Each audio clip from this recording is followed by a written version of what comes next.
We provide you the platform to turn your dreams into reality. Give wings to your aspirations with KR Mangalam University. हम आपको graphics के जरिए दिखाते हैं कि किस तरह से ईरान के सैन्य ठिकानों पर इजराइल विध्वंसक हमले कर रहा है। वो जो ग्राफिक्स हैं इस वक्त आपके टेलीविजन स्क्रीन पर कि किस तरह से ईरान जो सैन्य ठिकाने हैं, ईरान के सैन्य ठिकानों पर इजरायली हमले, नेविगेशन सिस्टम प्रोडक्शन साइट जो है वो किस तरह से ध्वस्त कर दी गई। ये सैटेलाइट इमेजेस जो सामने निकल कर आई, वो तस्वीरें भी हमने आपको दिखाई। मिसाइलों के लिए ईंधन तैयार करने वाली जो यूनिट है वो किस तरह से ध्वस्त की गई, ये हम आपको दिखा रहे हैं। ईरान के सैन्य ठिकानों पर जो इजरायली हमला हुआ, दरअसल ऑपरेशन राइजिंग लायन के तहत ये कार्रवाई इजराइल द्वारा ईरान पर की गई और बाकायदा जो उसकी तस्वीरें हैं वो भी जारी की गई।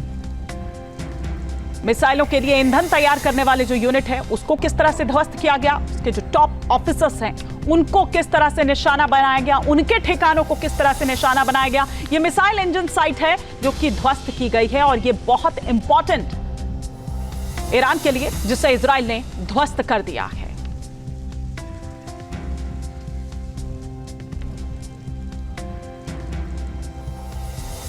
और ये नेविगेशन सिस्टम प्रोडक्शन जो साइट है, हम आपको ये वो ठिकाने दिखा रखे हैं ईरान के जो इजरायली हमले में ध्वस्त हो चुके हैं।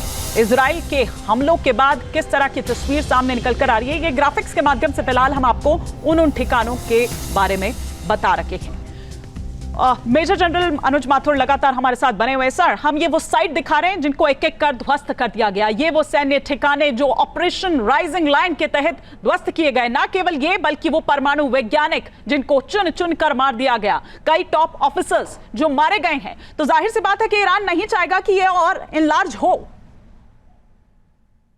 हाँ हिमानी, देखिए, एक तो मैं I want to appreciate, please allow me to do that, extraordinary coverage, fantastic, बहुत बढ़िया, ये बहुत ही जबरदस्त आप लोगों ने कवरेज किया है। अब मैं आपको एक बात बताना चाहूंगा, ये मैं पहले भी कहा कि जो इजराइल का अभी जो एम है, इजराइल तीन चीजों पर साइमल्टेनियसली अटैक कर रहा है और वो तीन चीजें हैं जो न्यूक्लियर वेपन बनाने के लिए जो इंफ्रास्ट्रक्चर चाहिए, जो फिजिकल चीजें हैं, उस पर स्ट्राइक हो रहा है।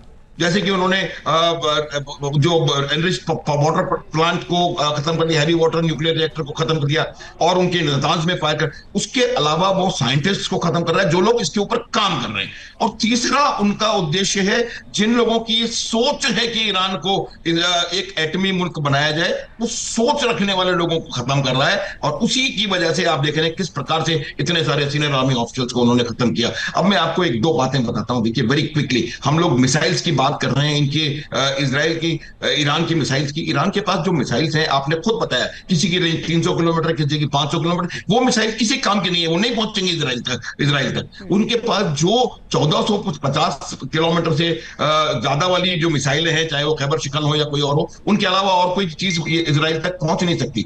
दूसरा एडवांटेज इजराइल का क्या है कि इजराइल छोटा देश है। छोटा देश होने की वजह से उसके पास जितने भी एडी रिसोर्सेज हैं, उसको बहुत कम एरिया कवर करना है। तो जहां पर जैसे ईरान में अगर आपको पूरे ईरान को एडी से कवर करना पड़ेगा तो आपको शायद थार्ड की 50 बैटरीज चाहिए। जहां भक्ति है हर शब्द में, कथाओं में छुपे हैं दिव्य रहस्य और ज्योतिष देता है जीवन को दिशा। धर्म से जुड़ी हर बातों को जानने के लिए हमारे चैनल स्तुति को सब्सक्राइब करें।